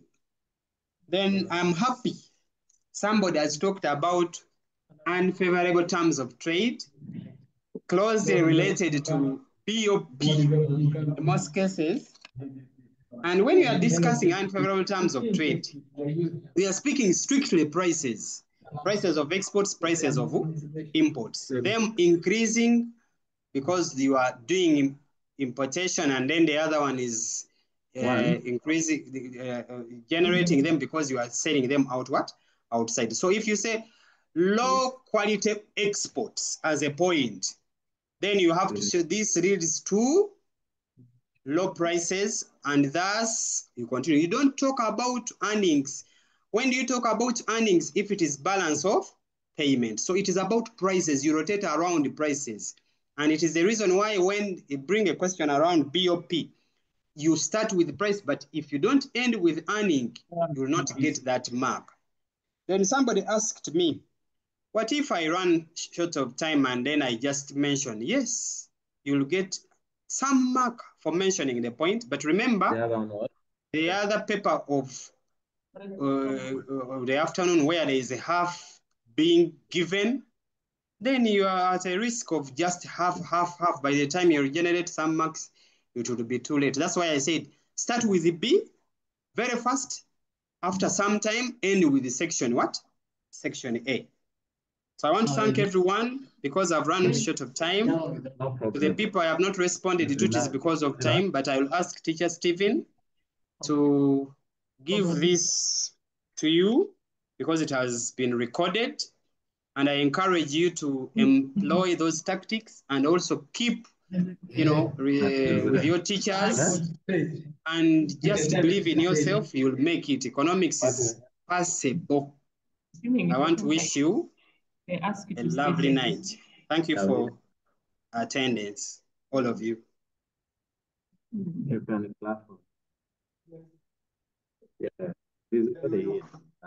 Nang. Sasaki. Sasaki. The question was very.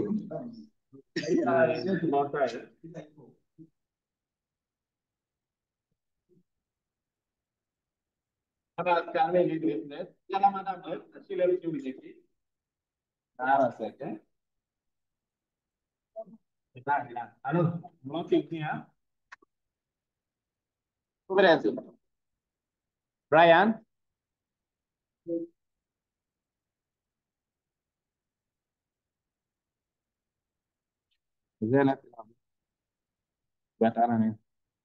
Buat aki mingin angin lupot, mi am doi. Buat aku mina rota. Naso cawa jadi tinggal ke mana boleh, dah jangan ya. Okay, thank you so much, Teacher Noah, for the wonderful session you have offered this afternoon. And thank you so much, everyone, for joining this session. We shall meet again tomorrow at the same time using the same link for geography, and we shall be sending the geography questions today such that you can be able to go through them. Thank you so much, everyone. See you tomorrow, and we shall be uploading the items, the solutions, and all the tips that Teacher Noah has offered to us. Thank you so much once again, Teacher Noah. Thank you so much, all the schools that have joined this call, and all the students. We want to wish you success as you prepare yourselves for the mock examinations. See you tomorrow, and bye-bye, everyone.